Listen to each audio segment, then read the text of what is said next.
Bien, pues estamos llegando a la recta final. Hoy culminamos esta pequeña serie que hemos titulado Dios sabe lo que Él hace. Y fueron 5 mensajes, incluyendo el de hoy. Los 3 primeros que nos hablan acerca de las bendiciones de Dios, porque es que Dios nos bendice y las razones por las que lo hace, ¿verdad?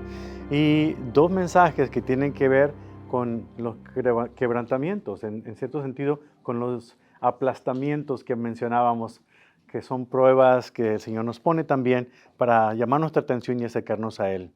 Vimos la vez pasada el ejemplo de Jonás, en la manera como Dios tuvo que trabajar con esa rebeldía, con esa obstinación, esa terquedad de no querer ir a donde Dios lo mandaba.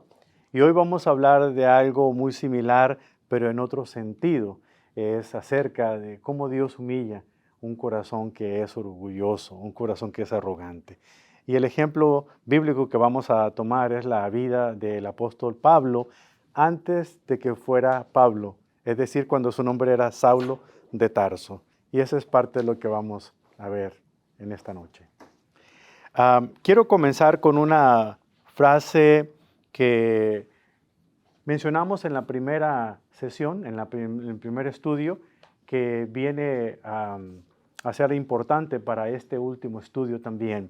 Y es la frase de Alan Redpath cuando él dice, cuando Dios quiere usar o hacer una tarea imposible, Él toma a una persona imposible y la aplasta. Hoy, como lo dije anteriormente, vamos a hablar de este segundo ejemplo de los aplastes de Dios, de la manera como Dios de alguna otra manera trata con un corazón orgulloso, trata con una persona imposible para hacer lo que es posible. La declaración hecha por A.W. Tozer viene a colación también aquí porque dice, es dudoso que Dios pueda usar a alguien en gran manera hasta que no lo haya herido profundamente. Y hoy vamos a ver un pasaje muy particular en el libro de los Hechos y vamos a citar otros pasajes.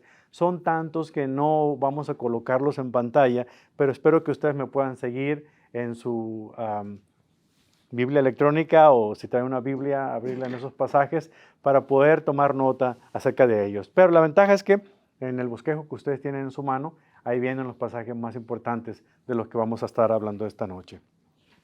Estas 2 declaraciones, tanto la de Alan Redpath como la de A.W. Tozer, son declaraciones que nos incomodan. Si somos honestos, no nos llama mucho la atención, no nos sentimos muy a gusto, porque está originando que algo va a pasar en nuestras vidas, algo va a suceder en nosotros.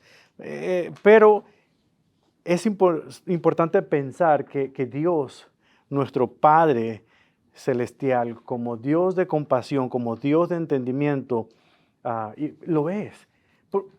Pero estas frases nos hacen pensar como que Él fuera más severo, como que Él realmente nos quiere castigar. Pero no es así, Él tiene un plan, Él está haciendo algo con un propósito.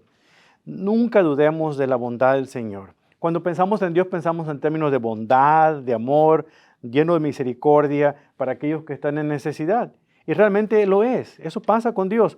Pero igual que todo, Él es un padre. Y al igual que un padre que de alguna otra manera trata de ayudar a sus hijos, sobre todo aquellos que son un poquito imposibles de controlar, de poner ciertas riendas, ciertos límites para poder llamar su atención y corregir el camino que estas personas están tomando. Aún a sabiendas de ustedes que son padres, lo difícil que ha de ser a veces tratar de educar, de controlar, de corregir algunos comportamientos de sus hijos pequeños. Nuestro Dios a veces hace lo mismo con nosotros. Él es un padre que también nos disciplina. Y en un pasaje como el que vamos a estar viendo el día de hoy, la verdad es que yo me siento muy reflejado en él, en la vida de todos nosotros. En toda la vida de nosotros siempre existe un Jonás, en su rebeldía, su terquedad, su obstinación, pero también existe alguien como Saulo, una persona orgullosa, una persona arrogante. Y ustedes se podrán pensar, pero ¿cómo es posible eso? ¿Que acaso él no es el apóstol de la gracia y ha escrito tanto en la Biblia? Bueno, hoy vamos a descubrir la cortina para ver más de cerca a este personaje que Dios ha utilizado para mostrarnos una verdad importante a nosotros también. Como pueden ver, todos aquellos que de alguna otra manera tienen a alguien bajo su cargo, sean padres, sean personas que están laborando en un lugar, de alguna forma sabemos que los hijos traen alegría, pero a la misma vez traen desafíos. No es fácil. En cada familia parece haber al menos uno. Siempre hay una ovejita negra, dicen por ahí. Yo no sé si ustedes lo son, o el hermano de ustedes, o el hermano de ustedes, pero siempre falta uno. O a veces hay dos, o a veces son todos. Y de alguna otra manera podemos saber que hay personas que se pueden considerar imposibles de corregir, pero nada es imposible para Dios. Y eso es algo que vamos a estar viendo en esta noche.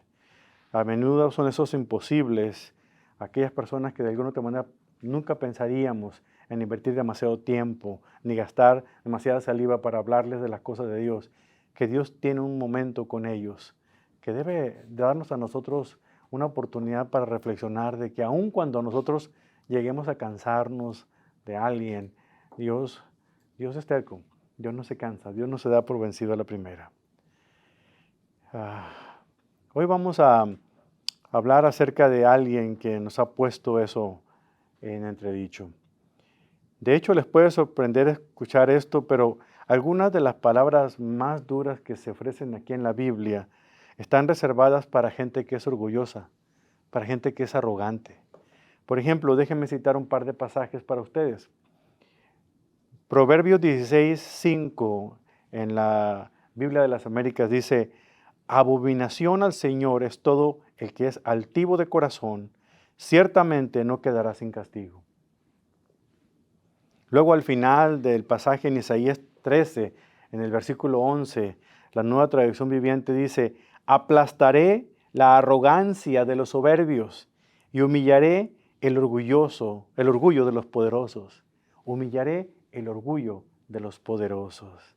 ¿Se dan cuenta? La primera cosa que notamos aquí en estos dos pasajes es la manera en cómo Dios detesta el orgullo. Odia el orgullo, no lo tolera. De alguna otra manera podemos ver que cuando el primer pecado entró aquí en la tierra, el primer hombre y la primera mujer, fue un pecado de orgullo. El pecado de orgullo que de alguna otra manera sedució a Adán y Eva fue transmitido por Satanás. En su soberbia de querer ser igual a Dios, él transmitió ese comentario. Entonces, aquí el Señor está mencionando que la altivez de corazón es algo que detesta y Él quiere poner corrección a ese tipo de aspectos, ¿verdad? La primera cosa que el Señor menciona aquí es que no solamente Él odia el orgullo, sino que cuando está envuelto el espíritu de arrogancia, el espíritu que a veces se vuelve insoportable o imposible, Dios utiliza una palabra que es bastante fuerte y dice que es abominación, es algo que a Él le desagrada.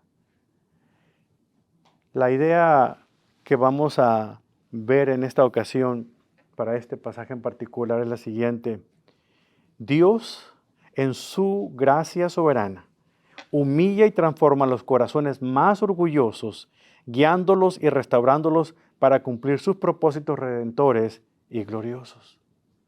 Dios, en su soberana gracia, humilla y transforma los corazones más orgullosos, guiándolos y restaurándolos para cumplir sus propósitos redentores y gloriosos. ¿Cuántos de ustedes se consideran que son un poquito orgullosos? Hagan fila detrás de mí. A veces no se nota nuestro orgullo, porque muchas veces queremos jactarnos de que somos humildes y ocultamos, pero de alguna u otra manera todos tenemos a esa persona orgullosa dentro de nosotros que de alguna u otra manera se da a conocer. Si alguna vez hubo alguien orgulloso, es alguien del que vamos a hablar hoy. Por eso las palabras del pastor Swindoll vienen a colación cuando él dice lo siguiente: cuando Dios transforma, el sufrimiento desempeña un papel fundamental. El sufrimiento nos humilla y nos quebranta. No hay de otra manera en que una persona que es arrogante, que una persona que es orgullosa, necesita ser quebrantada, humillada, para poder que reaccione. Sucede. No hay otra cosa que una persona orgullosa pueda hacer que se cimbren sus cimientos que cuando esa persona está pasando por momentos de sufrimiento, de dolor. Y el ejemplo que vamos a ver hoy es Saulo de Tarso. Ahora, a veces pasamos muy por encima que Saulo de Tarso se convirtió en un líder por excelencia de la iglesia del primer siglo. Él fue el escritor de la mayor parte del Nuevo Testamento. Las cartas pastorales, 13 de ellas, fueron escritas por el apóstol Pablo. Prácticamente cada carta que él escribió lleva su nombre. Sus consejos nos han llevado a caminar más profundamente en una relación más cercana con Dios. Y en casi cada aspecto de lo que él menciona en sus cartas son aspectos prácticos, doctrinales pero prácticos, donde realmente aprendemos a vivir como espera Dios que vivamos cada uno de nosotros, caminando, andando como Él espera que lo hagamos, como Él lo dice en Filipenses. Pero una y otra vez aparece como un modelo de un pensador, un intelectual y un humilde siervo, una persona caracterizada por gracia, por humildad. Pero este hombre fue fiel hasta el final. Las palabras que él le dijo en el canto de adiós a Timoteo, cuando vemos en la segunda carta a Timoteo, en el capítulo 4, versículo 7, las palabras de él son de alguien que está a punto de terminar su carrera en la vida. Y le dice estas palabras: he peleado la buena batalla, he terminado la carrera y he permanecido fiel. Ahora me espera aún el premio, la corona de justicia que el Señor, el juez justo, me dará el día de su regreso. Y el premio, dice, no es solo para mí, sino para todos los que esperan con anhelo su venida. Saulo, al convertirse en Pablo, el apóstol, se convirtió en un modelo a seguir para todos nosotros, pero solo después de haber sido reducido de tamaño. ¿Cuántos de ustedes han conocido a alguien de Australia? Nosotros tenemos un ministerio en Australia. Inside for Living tiene un ministerio en Australia. Y yo tengo mis amigos australianos. A mí me caen súper bien. Me gustan bien porque son bien sinceros, hablan de frente. Bien golpeados, pero hablan de frente. Y una de las razones por las que los australianos me caen bien es porque no soportan a la gente orgullosa. No soportan a los arrogantes. No la consideran la arrogancia o el orgullo una cualidad que sea valiosa. De hecho, consideran la arrogancia como un tabú cultural. Cuando alguien busca reconocimiento o cuando alguien es una persona reconocida en el medio, es famosa, es popular o trata de sobresalir, eso produce inseguridad en ellos y desconfianza. Y le llaman a eso el síndrome de la amapola alta o el corte de la amapola alta. Similar a lo que haría alguien en un arbusto de amapolas, cuando una es más alta que la otra, simplemente la cortan para que se vea bonito, para que se vea arreglado el campo, ¿verdad? Así es que ellos tienen un dicho: cuando alguien trata de ser orgulloso o es conocido, él dice, aquí en Australia tenemos una manera de cortar la amapola alta. En otras palabras, lo cortan parejito. Me gusta eso. Claro, a menos que yo me considere una amapola alta, me gusta lo que ellos dicen, ¿verdad? Pero creo que alguien como Saulo de Tarso hubiera sido una persona que no hubiera sobrevivido mucho allá en Australia. No lo habrían soportado. Pero más importante, Dios no lo soportó. Dios hizo algo en la vida de Saulo que lo cambió radicalmente, lo cambió por completo. De hecho, no es exagerado decir que ningún enemigo de la cristiandad, ningún enemigo de los cristianos era tan acérrimo como lo fue Saulo de Tarso. Alcanzó notoriedad. Se había convertido en un terrorista de los cristianos. Se había convertido en alguien que no iba a descansar hasta no ver aniquilada esa nueva secta de los del camino, como se le menciona en el libro de los Hechos a los cristianos. De los del camino, porque Jesús mismo decía que Él era el camino, pues los seguidores del camino se les conocía así a los cristianos antes de que el título de ellos fuera cristianos por primera vez. Tenemos a él que en otras cartas menciona su honestidad, diciendo que Él era el principal de los pecadores.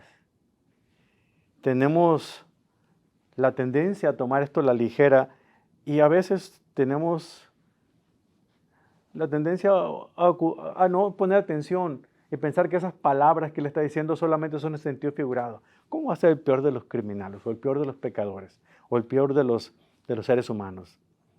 Pero si ustedes hubieran vivido en el primer siglo, hubieran sido creyentes en Cristo, de los del camino, ustedes estarían de acuerdo con esta declaración de él, de que era una persona terroríficamente perversa en contra de los cristianos.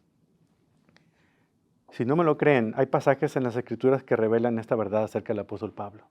Por ejemplo, pueden anotar ahí, lo leen ustedes después, Hechos 22:4. Aquí Saulo está hablando y dice, perseguí a los seguidores del camino, acosando a algunos hasta la muerte, y arresté tanto a hombres como a mujeres para arrojarlos en la cárcel. No descansaba, los buscaba y le ponía el guante a todo mundo. Hechos 26:9-10 dice, yo solía creer que mi obligación era hacer todo lo posible para oponerme al nombre de Jesús de Nazaret. Por cierto, eso fue justo lo que hice en Jerusalén, allá en Jerusalén, con la autorización de los sacerdotes principales, hice que muchos creyentes de allí fueran enviados a la cárcel y di mi voto en contra de ellos cuando los condenaban a muerte. Saulo, el joven Saulo, si ustedes ven en el libro de los Hechos, capítulo número 6, capítulo número 7, capítulo número 8, ahí vemos la muerte de Esteban, el primer mártir de la iglesia. Y vemos a este hombre, jovencito, por ahí cuidando la ropa de aquellos que estaban levantando las rocas para aventárselas a Esteban y matarlo a pedradas, simplemente porque había confesado su fe en Cristo Jesús. Ese era Pablo. En Hechos 8, versículo 3, leemos que dice, y Saulo iba por todas partes con la intención de acabar con la iglesia. Iba de casa en casa y sacaba a rastros tanto a hombres como a mujeres y los metía en la cárcel. A rastros los sacaba. Tocaba la puerta y si no le abrían la puerta, él la tumbaba. Pero nadie se le escapaba. En Gálatas 1, versículo 13, Pablo mismo hace una confesión delante de los creyentes en Galacia. Les dice, ustedes saben, les consta cómo me comportaba cuando pertenecía a la religión judía y cómo perseguí con violencia a la iglesia de Dios. Hice todo lo posible por destruirla. Yo superaba ampliamente a mis compatriotas judíos con mi celo por las tradiciones de mis antepasados. ¿Escucharon eso? ¿Pueden sentir el orgullo de Pablo? Que lo hacía con conocimiento de causa. Se regocijaba de la crueldad que estaba cometiendo en contra de los creyentes en Cristo. Y él, juntamente con su grupo de matones, iban de lugar en lugar para hacerle la vida miserable a los creyentes. Una cita más que le escribe a Timoteo. En 1 Timoteo 1:13, Pablo dice, a pesar de que yo antes blasfemaba el nombre de Cristo, en mi insolencia yo perseguía a su pueblo. Él mismo está confesando. ¿Quién era él? Como el orgulloso Saulo de Tarso, judío de judíos, fariseo de fariseos, conocedor de la ley, educado ante los mejores maestros de su tiempo. Saulo era un terrorista de la peor calaña, hermanos. Si hoy nos asustamos con los terroristas que están en este momento haciendo estragos en el Medio Oriente y que amenazan con la soberanía del país en el cual vivimos, nunca pensaríamos que esas personas tienen esperanza de conversión, de salvación. Sabemos que pueden ser salvos si se arrepienten, pero no se les ve mucha ganas de hacerlo, ¿cierto? Este era el apóstol Pablo. Cada vez que se encontraba con alguien que era seguidor de los del camino, lo arrastraba a él o a su familia. Me viene a colación lo que vimos en el estudio anterior cuando hablábamos de los ninivitas, lo bárbaros que eran, lo que hacían con las personas, a los enemigos de ellos. Eran despiadados, los desmembraban, les arrancaban las manos, les arrancaban la piel y con la piel cubrían las paredes. Les arrancaban en vida los labios. las extremidades, simplemente por la crueldad que tenían. Bueno, aquí vemos a un terrorista similar en el Nuevo Testamento. Y lo menciono porque realmente él mismo lo está asegurando. Este es Saulo de Tarso. Y qué orgulloso y arrogante era. Todo esto hasta que llegamos al capítulo número 9 del libro de los Hechos. Ahí vemos una diferencia muy grande entre este hombre, Saulo de Tarso, y el nuevo hombre en quien se convertiría en su encuentro personal con el Señor Jesucristo. Vamos a ver 4 puntos en esta noche. 4 aspectos interesantes que van a estar rodeando el pasaje de Hechos capítulo 9, versículos desde el 1 hasta el 19. Y el primero de ellos es una verdad muy importante. La oposición del corazón orgulloso a Dios es una realidad en la vida de todos nosotros. Esa es parte de lo que alguien como Saulo vivió y lo que nosotros como creyentes, si no tenemos cuidado, vamos a experimentar si no rendimos nuestro corazón al Señor. Saulo perseguía a los cristianos con celo y orgullo, ciego a la verdad del Señor. Y eso es lo que ocasiona el orgullo. Puede cegarnos a todos nosotros, puede alejarnos de los planes de Dios. Saulo estaba en una condición más allá de lo imposible, de restaurarse, de cambiar. La gente no podría asegurar que él cambiaría alguna vez. Y era hora de que el Señor interviniera en la vida del apóstol, o en este caso del hombre llamado Saulo. Y de hecho lo hizo. Miren lo que dice el versículo 1 de Hechos capítulo 9. Mientras tanto, Saulo pronunciaba amenazas en cada palabra y estaba ansioso por matar a los seguidores del Señor. Así que acudió al sumo sacerdote, le pidió cartas dirigidas a las sinagogas de Damasco para solicitarles su cooperación en el arresto de los seguidores del camino que se encontraban en ese lugar. Su intención era llevarlos, tanto a hombres como mujeres por igual, de regreso a Jerusalén encadenados. Su celo, su orgullo, su coraje en contra de esta secta de los del camino, lo llevaba tanto a no acabar únicamente con los cristianos que estaban en Jerusalén, pero salir fuera de la ciudad e ir a otros lugares donde él sabía que muchos que habían huido de la ciudad de Jerusalén se estaban escondiendo. Estaba de camino a Damasco, una ciudad en lo que ahora conocemos como Siria. En ese lugar, iba hacia ese rumbo, acercándose, buscándolos. No iba a descansar. Era tanta la rabia de este hombre hacia esta nueva secta que pidió ayuda a los líderes religiosos, dándoles cartas, a lo mejor órdenes de arresto, si ustedes quieren, para agarrarles, meterles el guante y llevárselos a todos. Él tuvo un encuentro poderoso allí en el camino. Tiene en las manos los papeles que él necesita, los documentos oficiales, las órdenes de arresto que le daban acceso a donde quiera que él fuera, donde quiera que hubiera cristianos. Y con suerte, el deseo de él es verlos cómo eran siendo condenados y cómo iban a ser torturados. Él quería ser testigo presencial de que esa secta desapareciera. Y muchos de estos murieran. Lo que nos lleva al segundo punto. Dios tuvo que intervenir. Dios tuvo que intervenir en humillar el orgulloso corazón de este hombre. Él tuvo un encuentro poderoso y a la vez humillante con Jesús en el camino a Damasco. Y es que esta es una gran realidad, hermanos. Dios interviene de maneras inesperadas para humillarnos a todos nosotros, rompiendo nuestro orgullo y llevándonos a un lugar de sumisión y de arrepentimiento. Así como lo hizo con Saulo. En el versículo 3 leemos lo siguiente. Dice, al acercarse a Damasco para cumplir esa misión, una misión de miseria, una misión terrible, una luz del cielo de repente brilló alrededor de él. Saulo cayó al suelo y oyó una voz que le decía, Saulo, Saulo, ¿por qué me persigues? ¿Por qué repite 2 veces la palabra Saulo? A veces pensamos que es una manera enérgica que tiene de dirigirse a Dios. ¿Saben? Yo, como todo buen latino, tengo 2 nombres y 2 apellidos. Aquí solamente uso el primero y a lo mejor mi segundo nombre y luego el apellido, ¿verdad? Pero yo recuerdo que mi mamá cuando yo hacía alguna travesura o cuando me andaba buscando, cuando sabía que no estaba bien, ella generalmente me decía Carlitos. Carlitos para acá, hijo para allá, lo que sea. Pero cuando ella mencionaba mis dos nombres, Carlos Alberto, la cosa se ponía seria. Y si mencionaba todo mi nombre completo, la cosa ya estaba, pero color caliente. Carlos Alberto Zazota Gómez. Y a veces pensamos que cuando Dios habla de esta manera, está enojado. ¿Se acuerdan del ejemplo del encuentro que tuvo con sus amigos María y Marta cuando llega?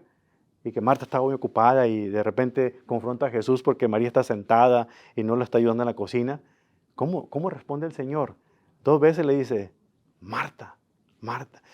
Y no podemos pensar que Él está enojado. El que Él repita el nombre 2 veces, Moisés, Moisés, es un término de intimidad que busca Dios con nosotros. Es un término para decirnos, te estoy invitando a una relación personal.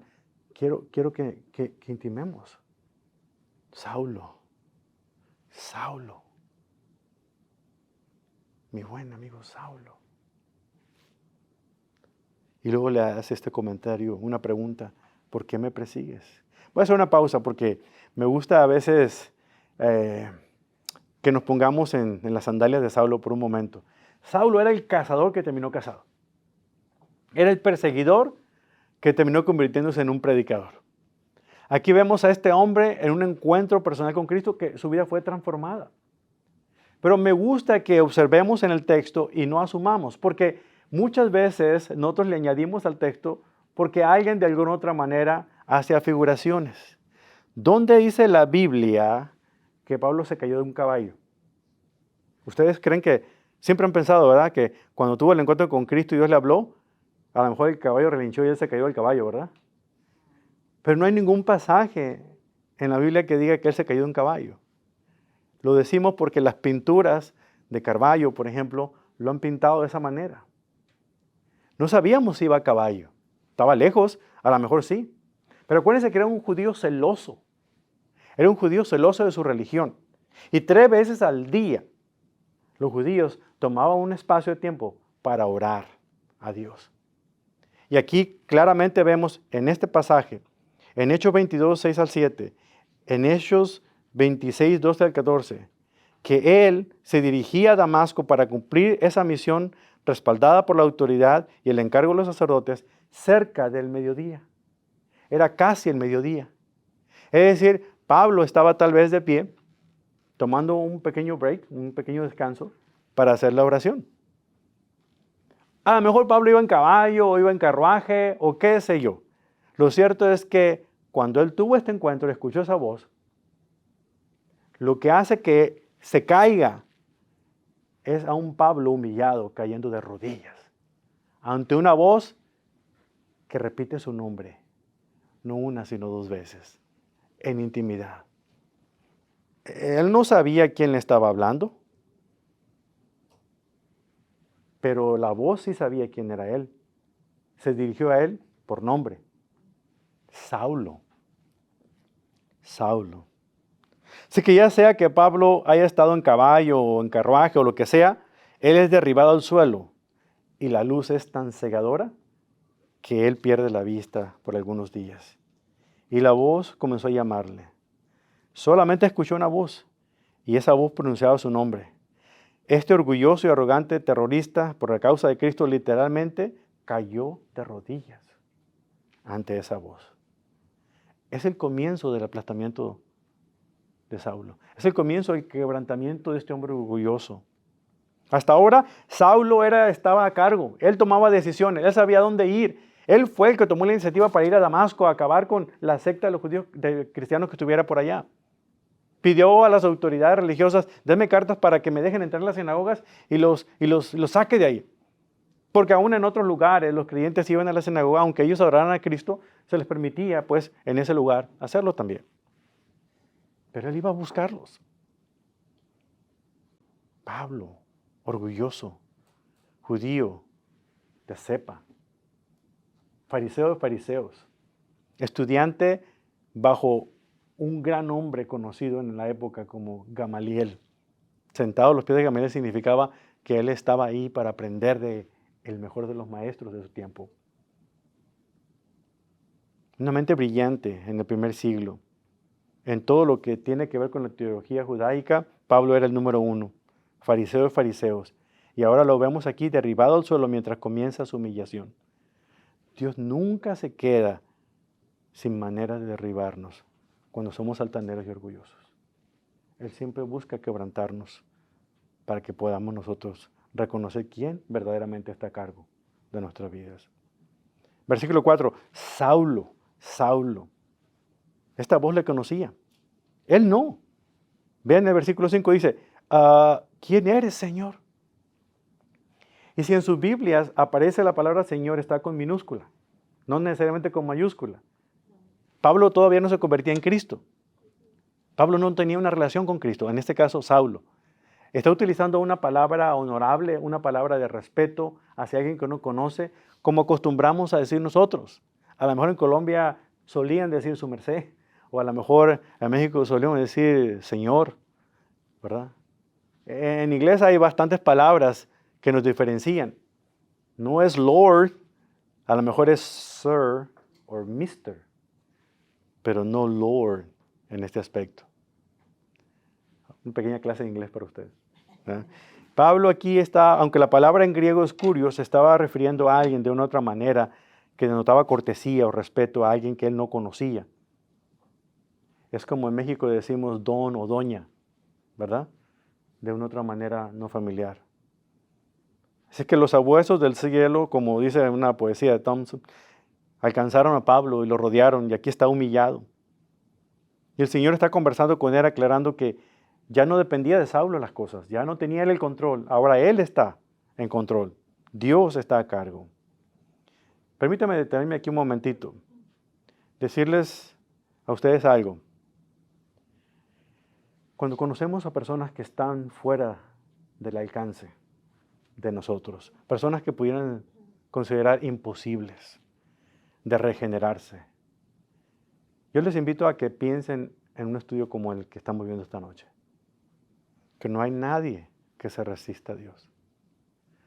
No hay nadie que pueda ser tan fuerte que no pueda doblegarse a Dios, si Dios así lo quiere. Si Dios lo permite, en su gracia y misericordia es por alguna razón, pero nadie es contrincante fuerte para Dios. Dios está en control. Tal vez recuerden una pieza del poema que leí anteriormente acerca de por qué se llama la serie de estudios como se llama. Dice, ¿cómo perfecciona sin piedad a quien Dios elige regiamente? ¿Cómo lo martilla y hiere, con poderosos golpes lo convierte? En forma de prueba de arcilla que solo Dios entiende. Mientras que su torturado corazón llora y levanta las manos suplicantes, ve cómo Dios dobla, pero nunca rompe, cuando su bien Él emprende. Cómo Él usa a quien Él elige y con cada propósito lo funde. Con cada acto lo induce a probar de su esplendor, porque Dios sabe lo que Él hace. Así es que confíen en el Señor.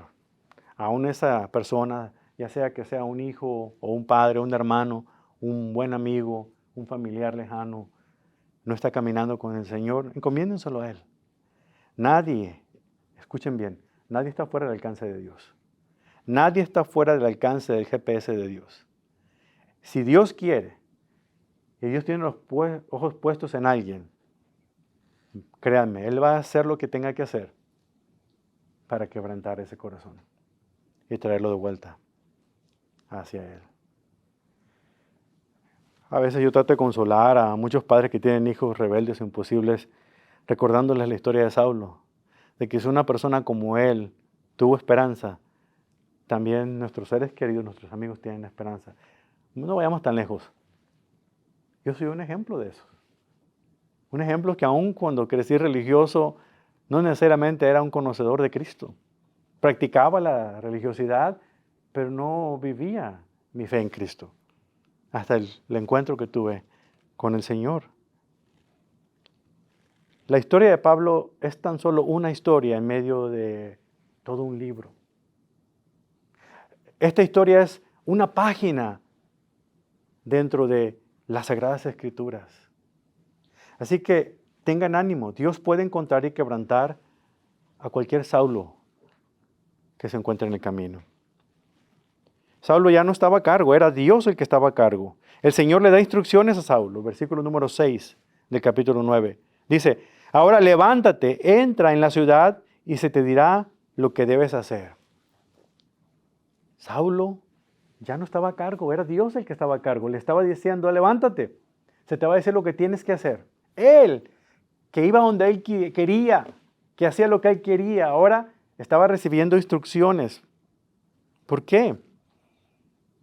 Porque había caído fulminado al suelo por esa voz que lo llamaba y esa luz tan refulgente que lo cegaba y ya no veía.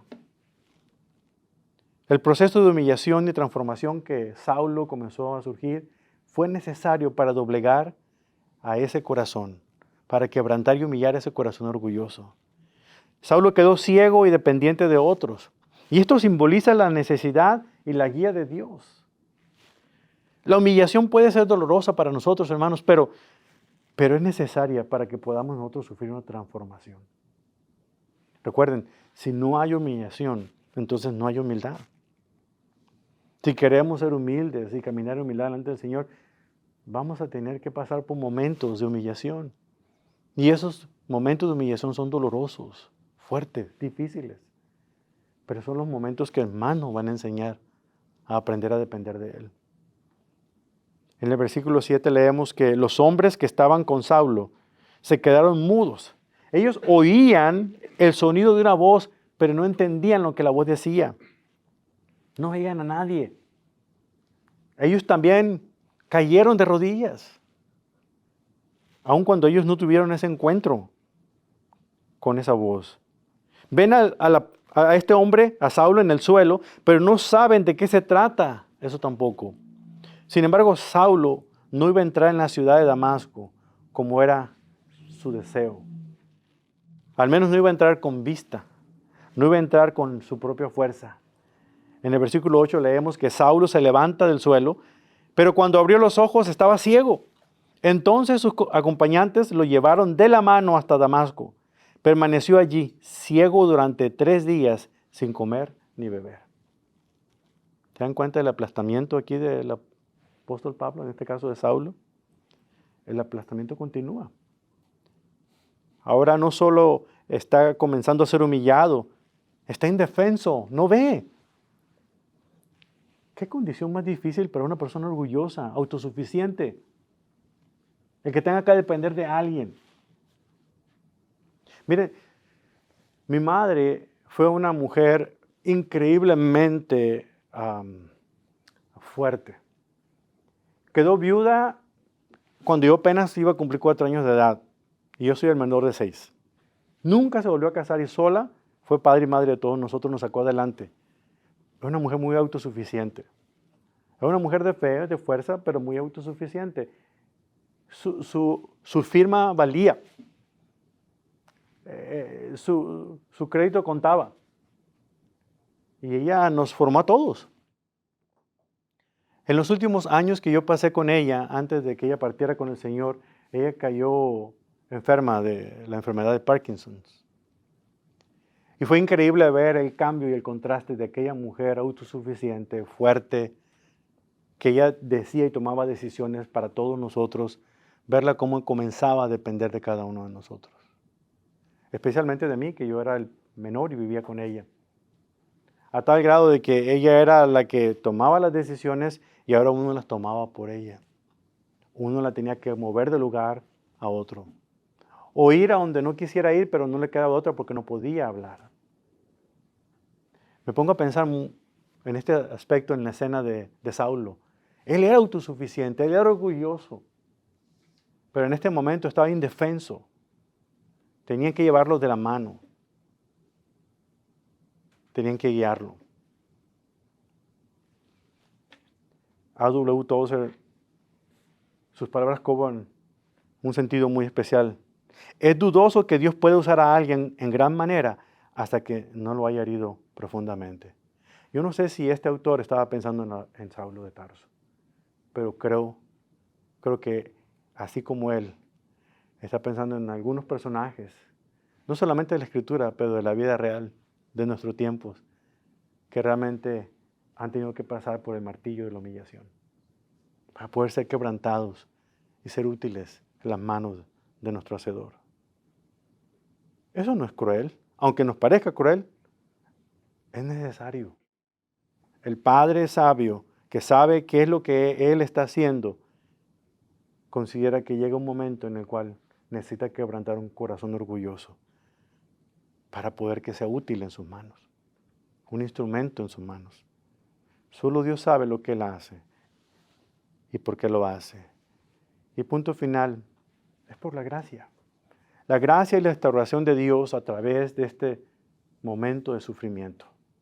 Dios envió a un hombre llamado Ananías para restaurar la vista de Saulo y darle una nueva misión. La gracia de Dios, hermanos, es abundante y Él está dispuesto a restaurar y a usar a cualquiera, por más imposible que sea, para llevar a cabo sus propósitos, sin importar el pasado de esa persona. Nadie está descalificado para Dios. Él es el que descalifica, pero nadie se opone a Él. De hecho, es interesante que aquí el Señor se aparezca a un hombre llamado Ananías, versículo número 10. Dice la Escritura, ahora bien, había un creyente en Damasco llamado Ananías. El Señor le habló con una visión y lo llamó diciéndole, Ananías, también sabía su nombre. A diferencia de Saulo, Ananías conocía al Señor. Era un seguidor de Cristo. Versículo 10, sí, Señor, respondió Ananías. El Señor le dijo, mira, ve a la calle llamada derecha. El Señor conoce hasta la calle donde vive. A la casa de Judas, conoce al dueño de la casa. Cuando llegues, pregunta por un hombre de Tarso que se llama Saulo. En ese momento, él está orando. En otras palabras, él te está esperando. El nombre mismo debió haber sonado en los oídos de Ananías como si hubiera escuchado la peor noticia que se pueden imaginar. ¿Con quién, Señor? A ver, ¿te escuché bien, Señor? Estás hablándome de Saulo, de Tarso. ¿Ese Saulo el que mata a los cristianos? ¿Ese Saulo que persigue a los creyentes, a las iglesias? ¿Ese Saulo que descuartiza a los que se encuentran a su paso? Si no son de su propia fe y religión. ¿Te estás refiriendo a este? Sí, Ananías, a ese mismo. Vas a encontrarte con este hombre del que has oído hablar. Pero en este momento él está orando y esperando por ti. Imagínense ustedes, ¿qué harían si fueran Ananías?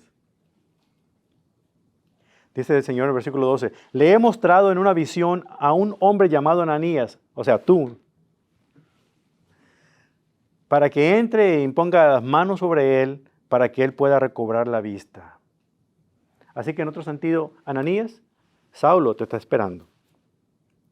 Así que apresúrate y dile que tengo planes para él. No creo que Ananías estuviera emocionado. Al menos Jonás compró un boleto de barco y se fue en sentido contrario. Pero Ananías no hizo lo que hizo él. Era obediente. Imagínense el temblor de sus labios cuando vemos en el versículo 13 que dice, pero Señor, esa es la palabra que todos decimos cuando no nos gusta lo que Dios nos está diciendo. Pero Señor, come on, Señor. He oído a mucha gente hablar cosas terribles de este hombre.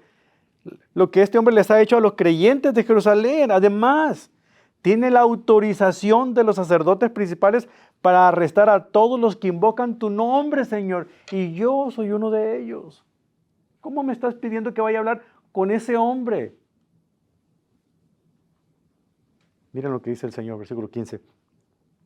Ve, porque Él es mi instrumento elegido para llevar mi mensaje a los gentiles y a reyes como también al pueblo de Israel. Es decirles que este es uno de los mayores cambios de identidad que he visto en mi vida. De terrorista judío a un instrumento escogido por Dios. De un cazador a ser cazado.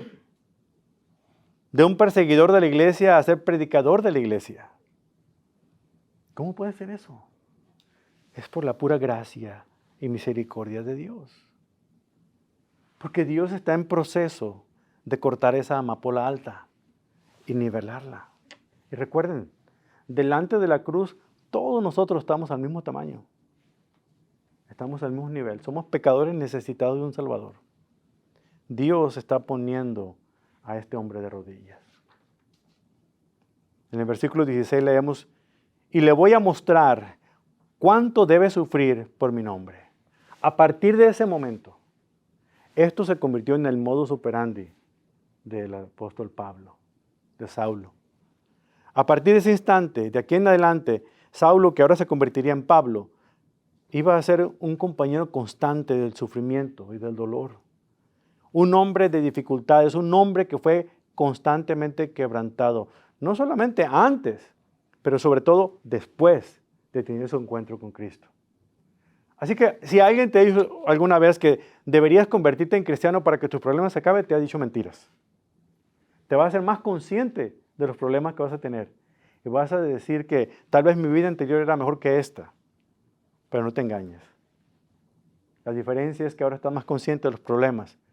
Pero la buena noticia es que es el Señor el que te lleva de la mano.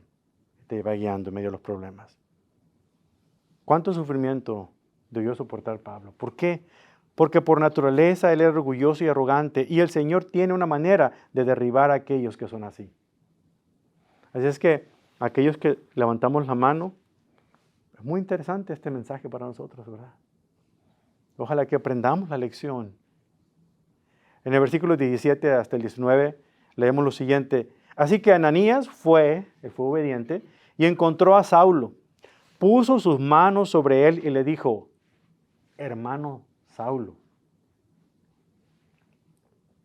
el Señor Jesús, quien se te apareció en el camino, me ha enviado para que recobres la vista y seas lleno del Espíritu Santo. Y al instante, algo como escamas cayeron de los ojos de Saulo y recobró la vista. Luego se levantó y fue bautizado. Después comió algo y recuperó las fuerzas. ¿Saben? En el libro de los Hechos, en ninguna parte se menciona que Pablo, o en este caso Saulo, hubo un derramamiento del Espíritu Santo en su vida. ¿Se dan cuenta? Sin embargo, la transformación de su vida y las cosas que él hizo después de su conversión a Cristo fueron, sin duda, la presencia del Espíritu Santo en su vida. Es evidente que Saulo había sido lleno del Espíritu Santo en el momento que creyó en Jesús. Y cuando Ananías oró por él, cuando él recuperó la vista, cuando fue bautizado, el Espíritu Santo empezó a hacer morada en su corazón. Dios humilla los corazones orgullosos. Dios trae a los arrogantes al arrepentimiento con la idea de que sean transformados en instrumentos de su gracia.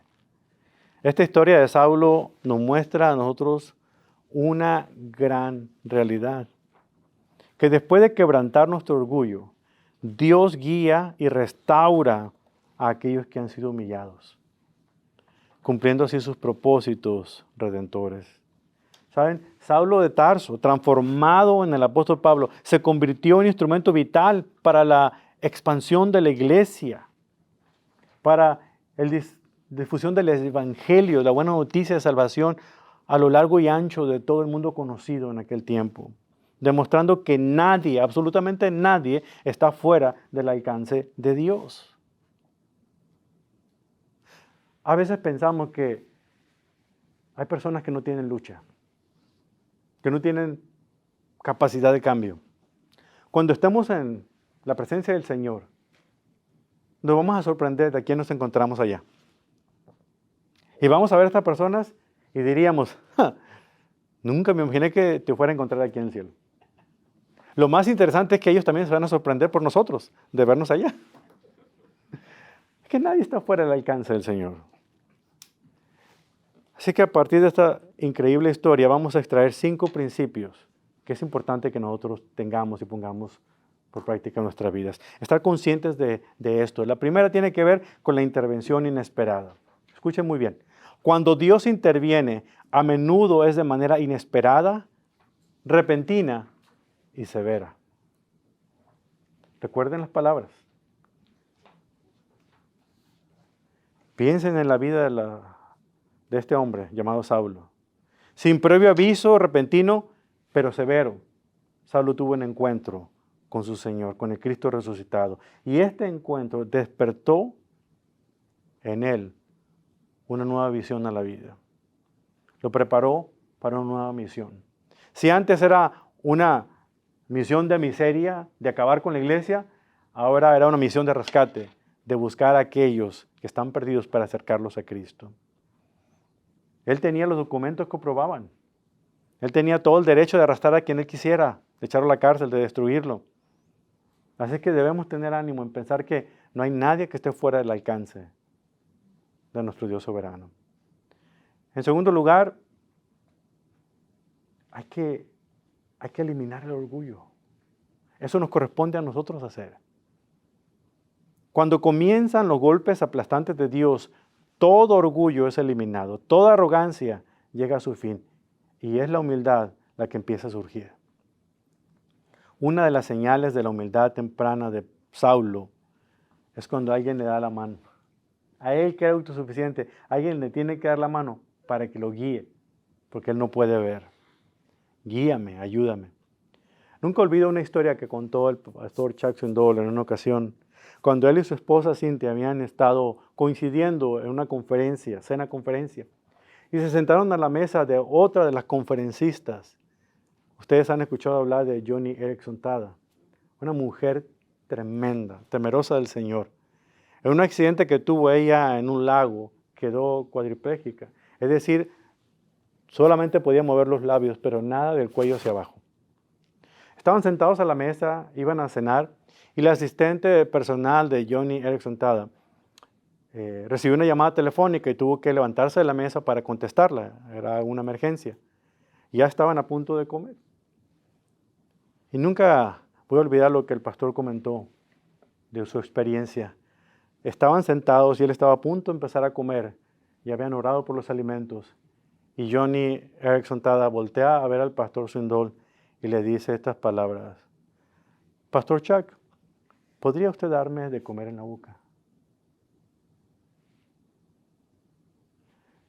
O sea, si ustedes no conocen a Joni Eareckson Tada, no pueden imaginarse. Es el tipo de heroína de la fe de nuestro tiempo. Una mujer temerosa del Señor, reconocida a nivel mundial, expositora. Y simple y sencillamente, aún en su silla de ruedas, tiene un poder tremendo en el uso de la palabra. Pintora, con sus labios, hace pinturas increíbles.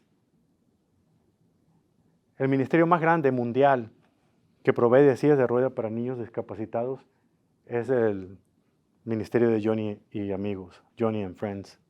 Es una persona muy conocida en los círculos cristianos. Y allí está sentada frente a la mesa, con ese filete, con esas verduras, volteando a ver al pastor Swindoll y dice: ¿me puede dar un bocado? Absolutamente, respondió él.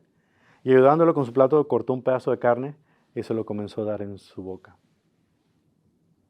En su mente, dice el pastor, no puedo imaginarme un momento más humilde que el poder alimentar a alguien que es tan poderoso y que pide ayuda en donde no puede ser ayudada. Dios tiene maneras de aplastarnos, hermanos. El orgullo se elimina, la arrogancia llega a su fin y la verdadera humildad comienza a surgir. Número 3, el sufrimiento es una herramienta de Dios.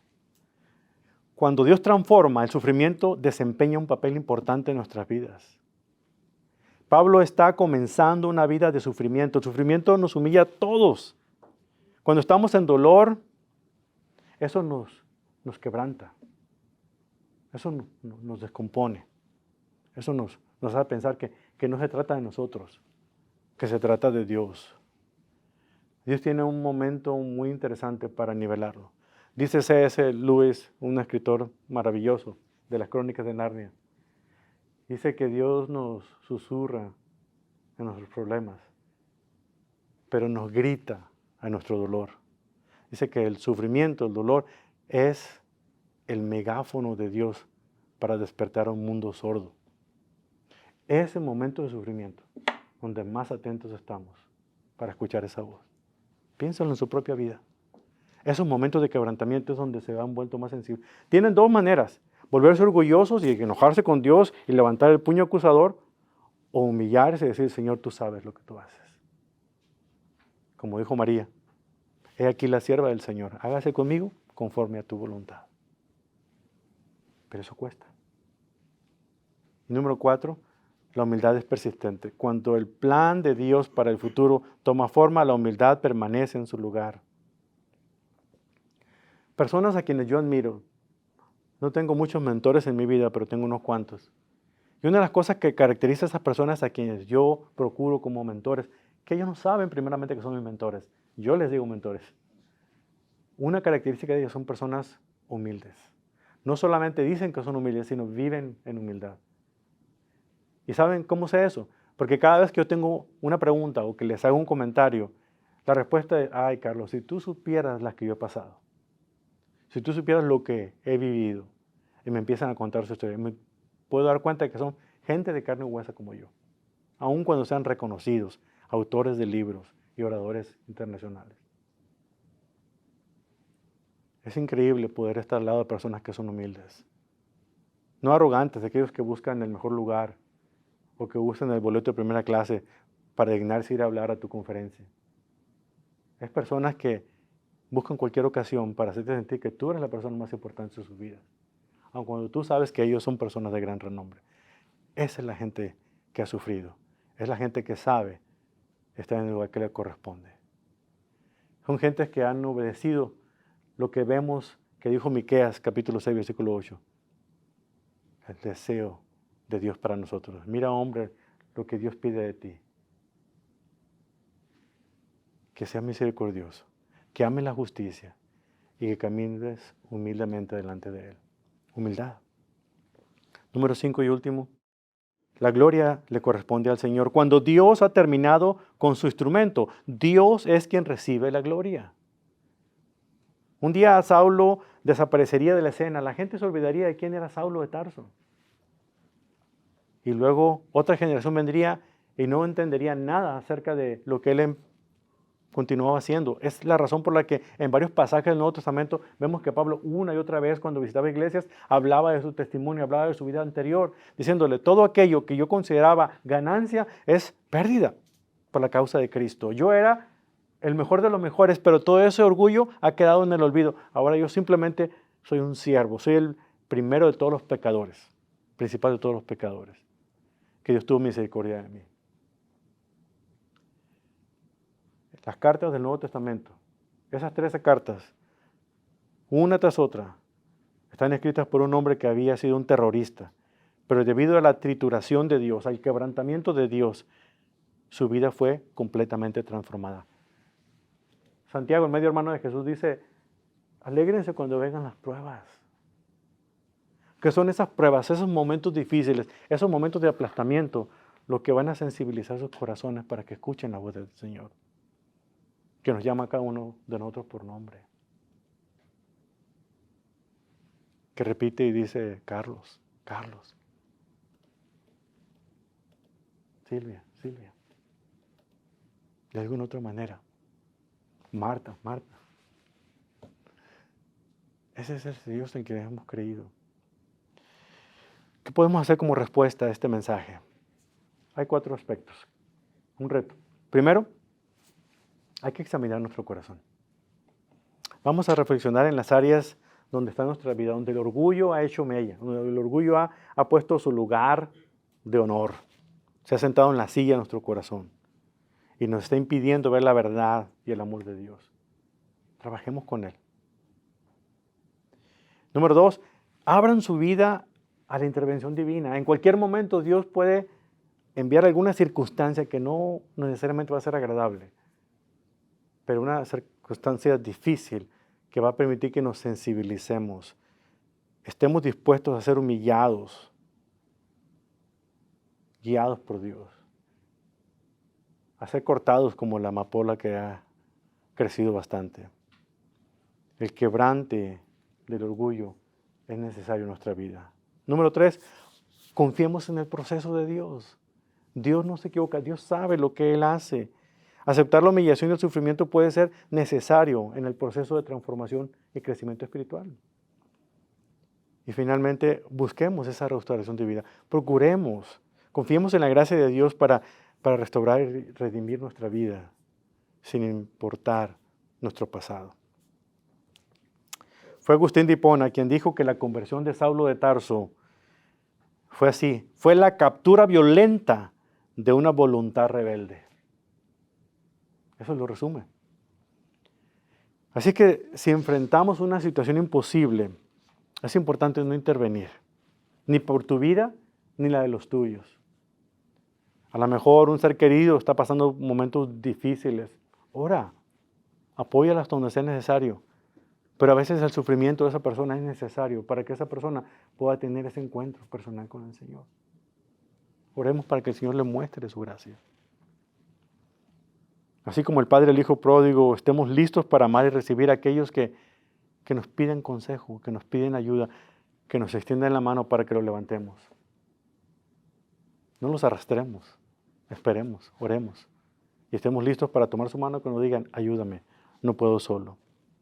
Confiemos que Dios en su sabiduría puede transformar incluso los corazones más orgullosos que podamos imaginar, como lo hizo Saulo de Tarso, como lo ha hecho con Carlos Azueta o con cada uno de nosotros.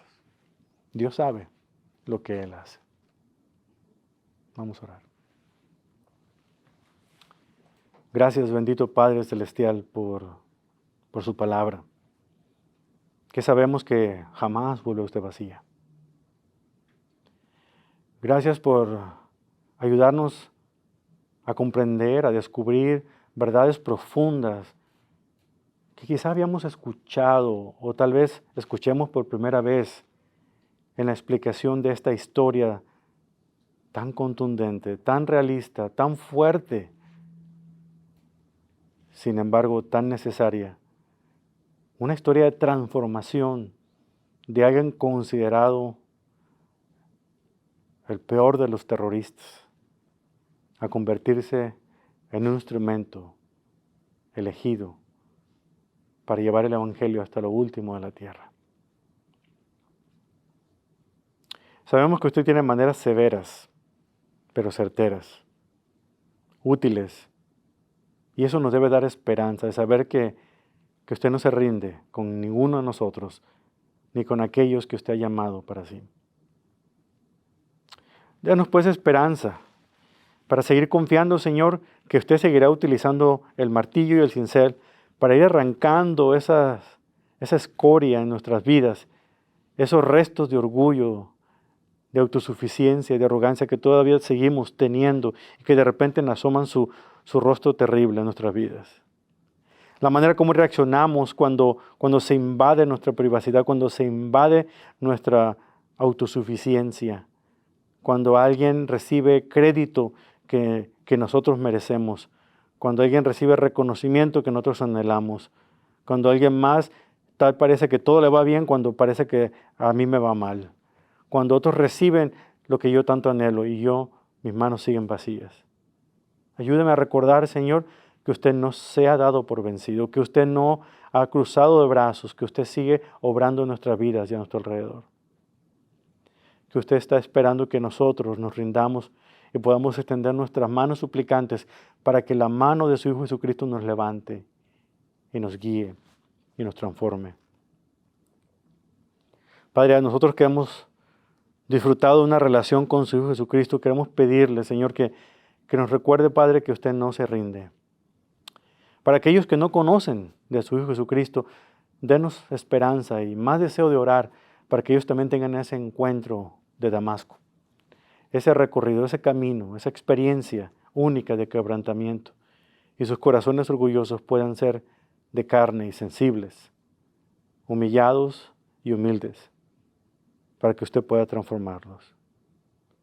Esperamos en usted, Señor, y le agradecemos por toda esta serie de estudios que nos han ayudado a darnos cuenta, Padre, de una manera tan clara, que usted hace lo que usted considera necesario para cumplir sus propósitos. Cumple todas las promesas que ha hecho. Elige a aquellos que han de servirle para llevar a cabo sus planes. Nos ha enviado el mejor regalo que podamos tener, y es la hermosa presencia de su Hijo Jesucristo a través del Espíritu Santo en nuestras vidas. Señor, ha doblegado nuestra obstinación, nuestra rebeldía, y ahora, Señor, nos damos cuenta que también desea quebrantar nuestro orgullo. Haga lo que tenga que hacer. Haga su obra. Tome el bisturí. Póngalo en nuestras manos para que podamos nosotros aprender a cortar ese cáncer que impide, Señor, que podamos desarrollarnos naturalmente al caminar en su gracia maravillosa. Nos encomendamos a usted, Padre Santo. Nuestra oración es que usted haga lo que es necesario en este año para que podamos hacer lo que es correcto delante de sus ojos, y que amemos la misericordia, que caminemos humildemente con nuestro Dios y Salvador, Jesucristo. Y es en su nombre en el cual oramos. Y todos decimos, amén.